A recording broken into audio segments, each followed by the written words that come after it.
Tout compte fait avec vous, Éric Revel. Bonjour Éric. Bonjour Patrick, bonjour à tous. Bon, parlons évidemment des voitures électriques. Hier, Luc Châtel, que j'avais à ce micro, le président des représentants des constructeurs, estimait qu'il y allait avoir forcément des changements et un impact pour l'industrie automobile et qu'on visait 800 000 ventes de voitures électriques dès 2027. Il y a un contrat de filière qui a été signé. Que faut-il penser de cet accord ?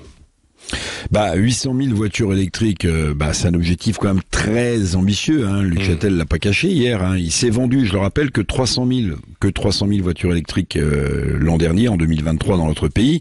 Ça veut dire que d'ici 3 ans, il faudrait multiplier par presque 3 le nombre de voitures électriques vendues. Bon, c'est difficile. Évidemment, tout ça, c'est lié à la fameuse deadline européenne, vous savez, de la fin des moteurs thermiques, des moteurs à essence, à diesel en 2035. Donc, il y a le nombre de véhicules électriques, puis il y a aussi le nombre d'utilitaires, ça a l'air de rien. On est à 16 000 à peu près en ce moment, 17 000 en ce moment. Il faudrait passer en 2027 à 100 000. Vous voyez, c'est très très ambitieux. Oui, c'est ça. Comment passer à cet objectif de 800 000 Les bonus écologiques pour les acheteurs devront être au rendez-vous du coup, non ?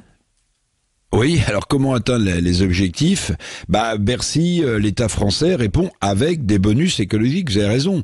Et cela d'ailleurs alors que le marché du véhicule électrique a reculé quand même cette année au profit des hybrides. Mais comment payer des bonus pour atteindre les 800 000 voitures électriques en 2027 dans notre pays, alors qu'on sait qu'a priori l'enveloppe bonus d'1,5 milliard d'euros quand même ne bougera pas et que les caisses de l'État sont vides. C'est le grand défi évidemment pour le secteur automobile français, alors que la concurrence chinoise, on le sait, risque d'inonder les marchés automobiles européens. D'ailleurs, c'est un sujet pour Emmanuel Macron avec le président chinois qui est en France depuis hier. Alors construire, on le sait, des grandes usines de batteries électriques dans le nord de la France, c'est une chose. Mais proposer des véhicules électriques compétitifs, c'en est une autre. Alors je vais rester quand même positif, parce que parmi les nombreux nouveaux modèles électriques qui arrivent sur notre marché, qui arrivent en France, il faut saluer l'arrivée de la R5 électrique ou encore de la Peugeot 3008. Oui, et puis évidemment, il faut accélérer le nombre de stations de branchement électrique. Évidemment.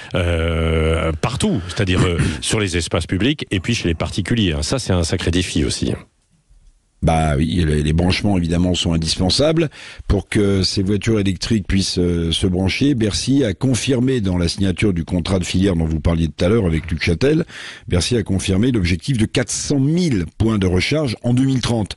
Alors, il faudrait aussi qu'au moins, écoutez bien, la moitié des copropriétés, des grandes copropriétés, soient équipées en bornes d'ici la fin 2027. Et là aussi, la question du financement, notamment dans les copropriétés, est un sujet. Bon, l'État aidera ces transformations. Les copropriétaires pourront-ils tous payer ?